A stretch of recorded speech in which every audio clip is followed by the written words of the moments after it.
O governo colocou o servidor público como um inimigo público. E veja bem que crime fazer isso. O nome é servidor público, é aquele que existe ali para servir o bem comum, para servir o coletivo.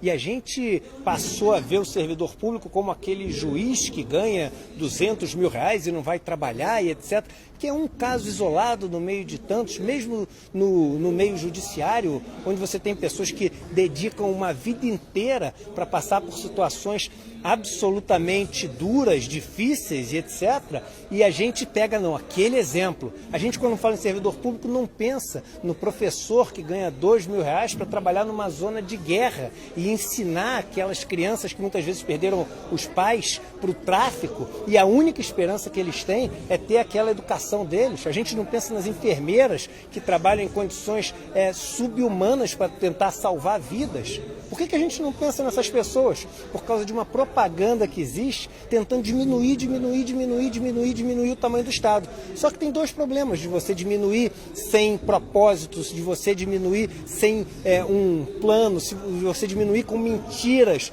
o tamanho do Estado. O primeiro é que a gente vive num dos países mais desiguais do mundo. E nesse país tão desigual, onde tem lugares que você precisa de 2 horas de canoa, 10 dias de barco para poder chegar, você fala o seguinte: é a iniciativa privada, é o livre mercado que vai fazer essas pessoas saírem das condições de desigualdade dela? É o livre mercado que vai entrar para dar saneamento, educação e saúde para as pessoas mais pobres? E quando for dar, será que vai dar dando para elas uma independência na vida delas, ou vai só criar amarras para elas ficarem cada vez mais dependentes, como os bancos fazem através dos juros, por exemplo? Um país que é cheio de escravos financeiros, pessoas que compram uma televisão, um sofá, gastam R$1.000, quando forem ver vão ter pago R$5.000 já de parcela e devem 40 mil e vão ter que trabalhar pro resto da vida para pagar juros de uma coisa que comprou. É nessa iniciativa privada que a gente vai confiar o futuro do país mais desigual do mundo? Então esse é o primeiro grande problema. E o segundo é o seguinte: a arrecadação vai continuar sendo a mesma. E aí o seguinte, o dinheiro vai entrar no governo. Já que não sai mais para tudo isso que a gente está cortando, a pergunta deve ser: vai para onde? Alguns vão falar: vai para os investimentos. Será que vai? Pesquisa bem se vai. Ou vê se ele não vai para os juros da dívida brasileira.